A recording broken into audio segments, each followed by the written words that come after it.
Canada President Justin Trudeau has been set to resign in February after long battle with his parliamentarians. He had decided to go after being internally effective by his candidate.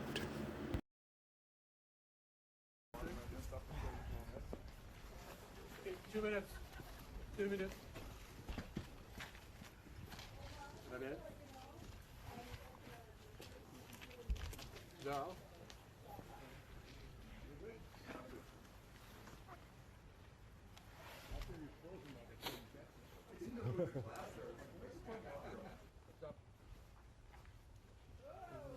Uh-oh. Uh-oh. Uh-oh. I'll wing it.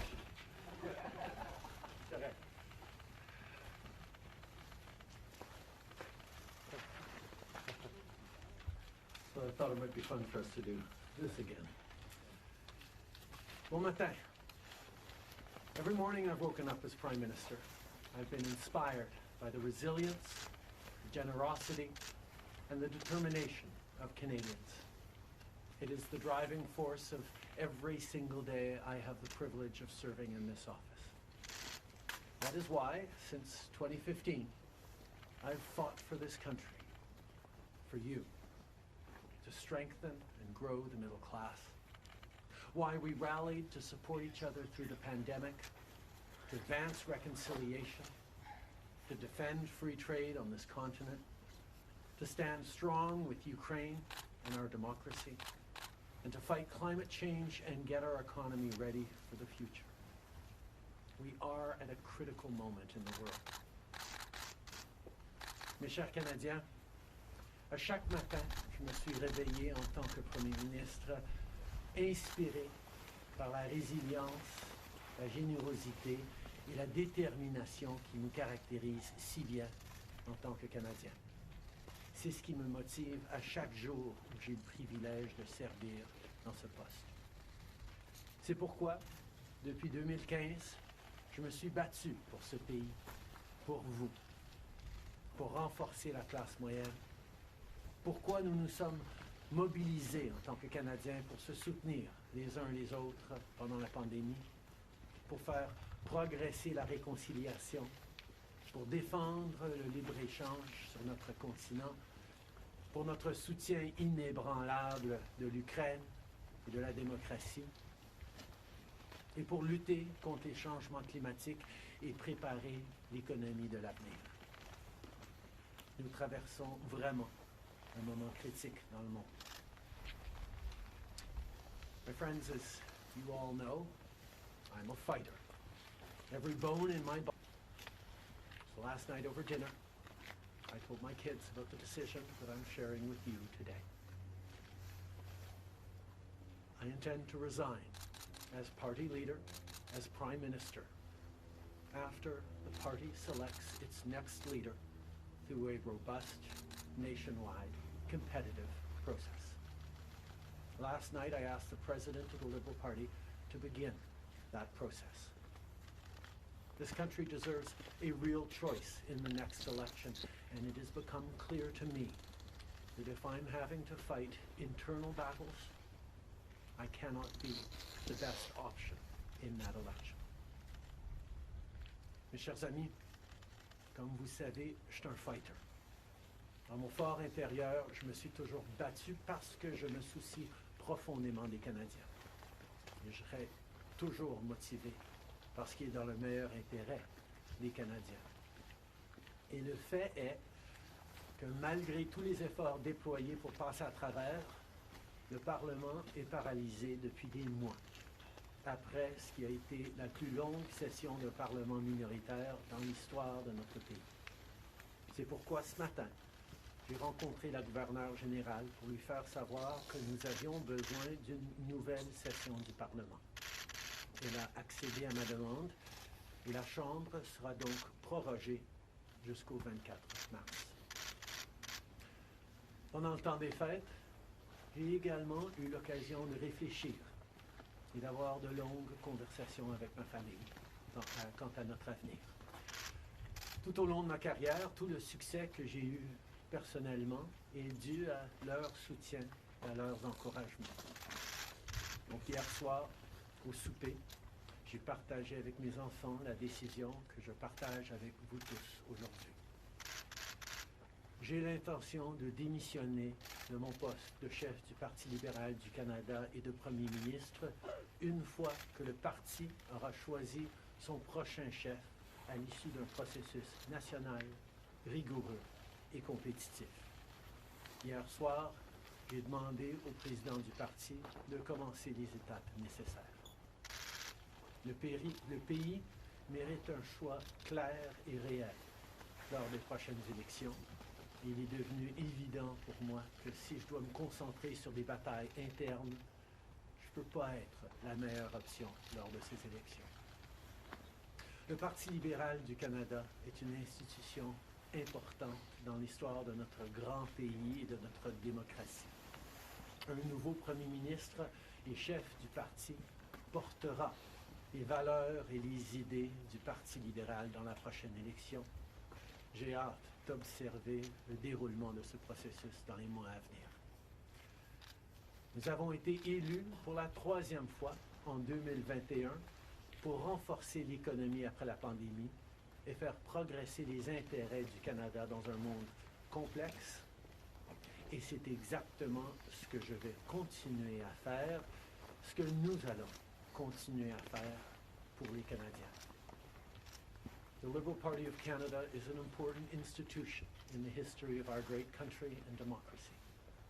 A new Prime Minister and leader of the Liberal Party will carry its values and ideals into that next election. I'm excited to see the process unfold in the months ahead. We were elected for the 3rd time in 2021 to strengthen the economy post-pandemic and advance Canada's interests in a complicated world. And that is exactly the job that I and we will continue to do for Canadians. Merci beaucoup, mes amis. Thank you, Prime Minister. We'll now go to questions, starting with Laurence Martin, House of Canada. Bonjour, Monsieur Trudeau.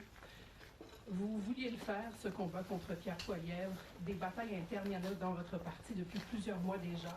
Pourquoi est-ce que vous décidez d'abdiquer maintenant? Qu'est-ce qui vous a fait changer d'avis? Comme vous savez, je ne suis pas quelqu'un qui recule facilement devant un combat, surtout un combat si important pour le parti et pour le pays. Mais je fais ce job parce que l'intérêt des Canadiens et le bien-être de notre pays, de notre démocratie, me tient à cœur. Et c'est devenu clair que je ne peux pas être le chef dans les prochaines élections à cause des batailles internes. Okay. As you all know, I am a fighter, and I am not someone who backs away from a fight, particularly when a fight is as important as this one is. But I have always been driven by my love for Canada, by my desire to serve Canadians, and by what is in the best interests of Canadians. And Canadians deserve a real choice in the next election. And it has become obvious to me with the internal battles that I cannot be the one to carry the Liberal standard into the next election. Vous êtes au pouvoir depuis près de 10 ans. Le Canada a changé avec votre gouvernement. S'il y a une réalisation que vous pourriez nommer, dont vous êtes le plus fier, je sais qu'il y en a plusieurs, mais s'il y en a une, et peut-être un regret aussi. En 2015, on a été élus sur une promesse de travailler pour la classe moyenne. Et c'est ce qu'on a pu faire. On a réduit la pauvreté, on a aidé énormément les familles, on a créé une économie qui fonctionne pour bien plus de monde en se préparant pour un avenir et plus numérique et où les changements climatiques vont avoir un plus grand impact et meilleur à cause du travail que nous avons tous fait au cours des dernières années. Un regret, je continue à penser que si notre système électoral aurait été changé pour pour que les gens puissent mettre un premier, un deuxième, un troisième choix sur le bulletin. Les partis auraient passé plus de temps à regarder les points qu'ils avaient en commun pour être les deuxième ou troisième choix des voteurs plutôt que de voir la polarisation que nous avions. Mais je ne pouvais pas de façon unilatérale changer notre mode de scrutin dans ce pays. Next question. We got elected in 2015 to fight for the middle class, and that's exactly what we've done over the past years. We reduced their taxes, we increased the benefits to families, we made sure the economy was focused on working for everyone and not just a few, and into the workforce. That has moved us forward on reconciliation in a way that has deeply improved the opportunities and success of Canadians despite the incredibly difficult times the world is going through right now. There's lots more work to be done, and I know that this party and this country and Canadians will keep doing it. If I have one regret, particularly as we approach this election, well, there are probably many regrets that I will think of, but I do wish that we've been able to change the way we elect our governments in this country so that people could simply choose a second choice or a third choice on the same ballot, so that parties would spend more time trying to be people's second or third choices, and people would have been looking for things they have in common instead of trying to polarize and divide Canadians against each other. I think in this time, figuring out how to pull together and find common ground remains something that is really important for democracies, but I could not change unilaterally without support of other parties our electoral system. That wouldn't have been responsible. Prochaine question. Tanda with Charles, Toronto Star. Prime Minister, up until 3 weeks ago, you were intending to stay, and it seems that the event 3 weeks ago of Ms. Freeland coming out and saying you were firing her as your finance minister was the catalyst that brought us here today. So can you explain your side of what happened there? Chrystia has been by my side for close to 10 years now. She has been an incredible political partner through just about everything we have done as a government and as a party over the past decade.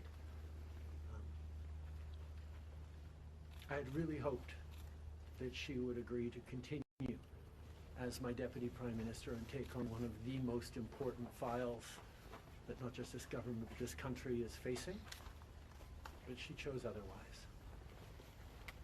In regards to what actually happened, I am not someone who's in the habit of sharing private conversations.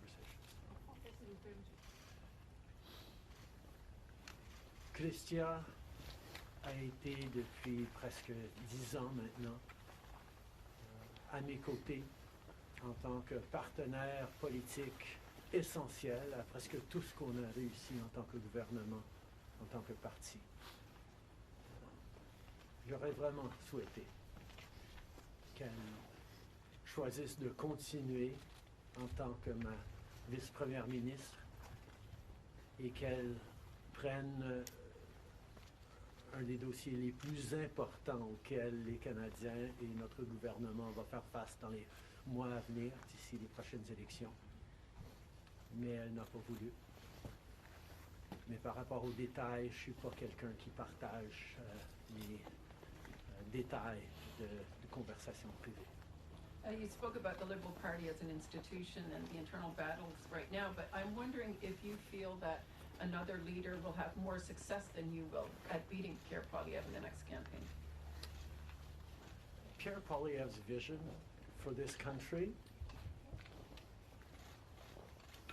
is not the right one for Canadians. Stopping the fight against climate change doesn't make sense. Backing off on the values and strength in diversity that Canada has always worked to pull itself together on is not the right path for the country. Attacking journalists, the CBC institutions, that's not what Canadians need in this moment. We need an ambitious, optimistic view of the future, and Pierre Poilievre is not offering that. And I look forward to the fight as progressives across this country stand up for the kind of vision for a better country that Canadians have always carried, despite the tremendous pressures around the world to think smaller, to veer towards the hard right, and to be less ambitious for what we can be and do as a country when the world really needs Canada. That's not an answer, though. Yes or no? Is there another leader that could be? Absolutely. Sur le leader? Oui.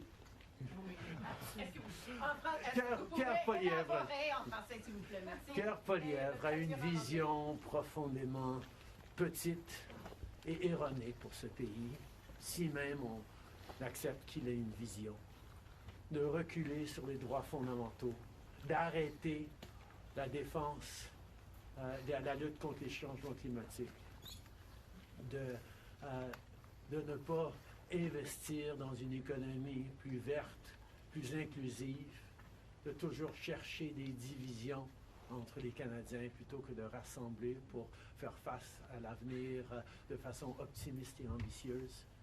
C'est pas le bon choix pour les Canadiens. Et j'ai hâte de faire partie, de continuer de faire partie d'un mouvement progressiste qui va envisager un avenir meilleur pour les Canadiens sur l'optimisme et le travail que les Canadiens ont toujours fait pour bâtir un monde meilleur. Next question. Hélène Buzetti, les corps d'information. Bonjour, M. Trudeau. Il y a 16 ans, en décembre 2008, Stephen Harper a rejeté le Parlement pour s'éviter un vote de confiance qu'il savait qu'il allait perdre parce que les 3 partis d'opposition allaient voter contre lui. Exactement comme la situation dans laquelle vous vous trouvez aujourd'hui. À l'époque, le chef libéral, Stéphane Dion, avait dit, puis je le cite ici, que c'était une entrave à la Constitution et un affront à la démocratie. Alors, j'aimerais savoir pourquoi ce qui était mauvais pour les conservateurs de Stephen Harper devrait être bon pour les libéraux de Justin Trudeau.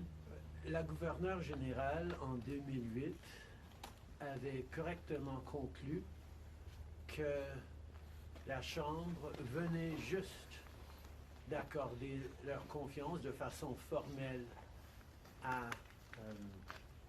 au gouvernement de M. Harper, malgré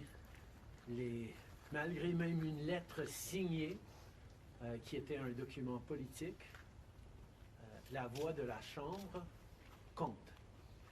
Or, avant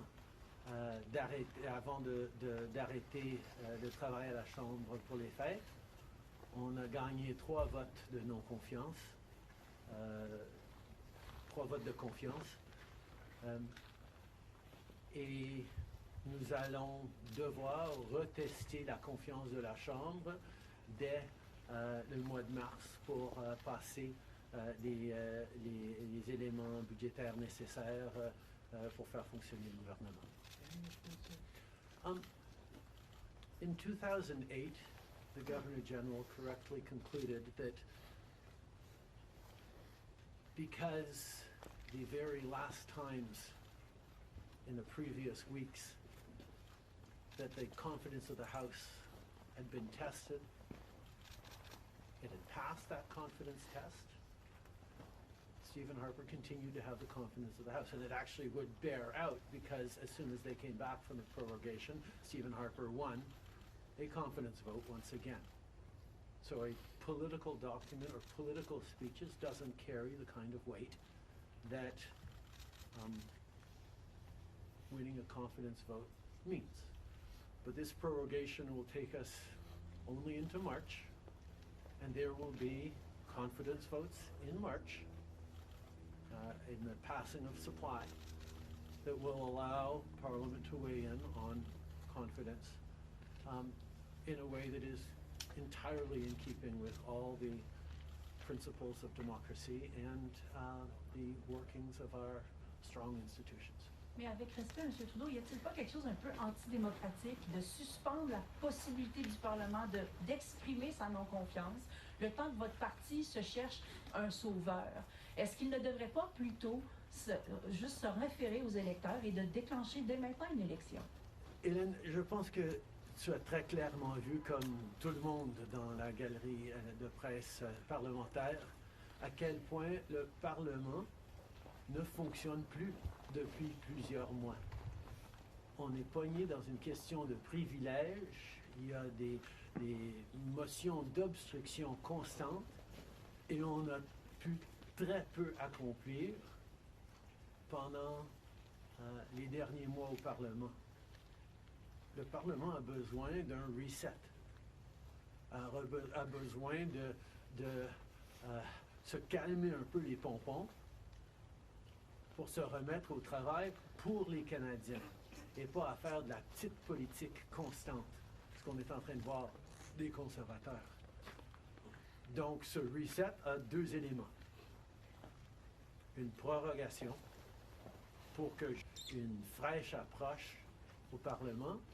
Et deuxièmement, oui, le Parti libéral va entamer un leadership parce que je m'attends à ce que si c'est pas moi qui va mener le parti dans les prochaines élections, la polarisation qu'on voit actuellement au Parlement devrait aussi se calmer un petit peu.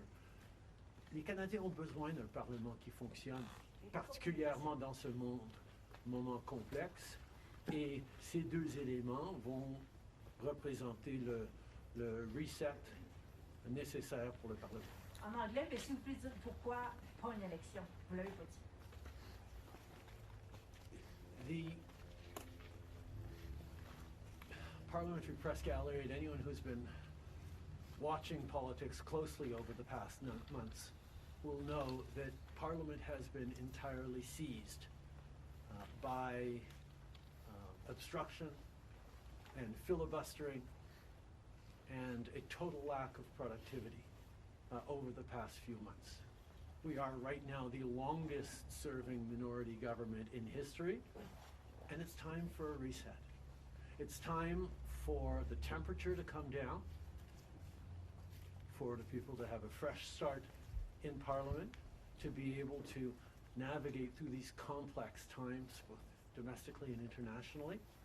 But the other part is recognizing that removing me from the equation as the leader who will fight the next election for the Liberal Party should also decrease the level of polarization that we're seeing right now in the House and in Canadian politics, and allow people to actually focus on serving Canadians in this House and with their work the way Canadians deserve.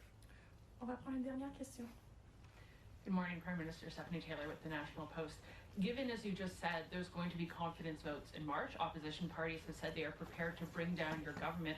What kind of chances do you think you are leaving to your successor, given that there will only be mere weeks for them to introduce themselves to Canadians before heading into an election, potentially? I have a tremendous amount of confidence in both Canadians and in parliamentarians' interest in serving Canadians in the right way. We're in a minority government right now, and there hasn't been an active leadership in a minority government in more than 50 years in this country. And there is always going to be the challenge of having a leadership race while a parliament would face confidence votes in the course of delivering supply to the government. So this is something that we're going to navigate through, but I truly feel that removing the contention around my own continued leadership is an opportunity to bring the temperature down, have a government that will focus on the complex issues that are coming forward in the coming months, while the party gets to have a full national process that brings in people from right across the country and makes a determination about the best person to carry the progressive liberal standard into the next election. can you clarify whether ministers who would like to campaign for your job will have to step out of cabinet? And how can the Liberal government be in a position to protect Canadian businesses and Canadians from the threat of tariffs from incoming President Donald Trump when members of the government are going to be focused on who's going to be taking your job? The government will still, and the cabinet will still be very much focused on doing the job that Canadians elected us to do in 2021, which is fight for their interests, stand up for their well-being, and make sure that they are good and that Canadians are protected and strong. There will be a leadership process and the rules will unfold over the coming weeks, but I can assure you that the tools and the need to stand up for Canadians, to protect Canadians in their interests and continue to fight for the economy is something that everyone in this government will be singularly focused on. Je peux souligner que, évidemment, les règles et les conditions du leadership du Parti libéral vont être discutées dans les semaines à venir, mais le gouvernement qui a été élu pour protéger les Canadiens et leurs intérêts dans un monde très complexe, qui a été élu le plus récemment en 2021, va continuer ce travail avec un focus et une emphase singulière sur ce qui est dans les intérêts des Canadiens, pendant que le parti fait ce dont il a besoin pour avoir un processus de leadership. Merci beaucoup. C'est ce qui conclut la conférence de presse d'aujourd'hui. Merci tout le monde. Merci d'être ici dans une belle journée d'Ottawa. Do you think it's irresponsible to resign? Why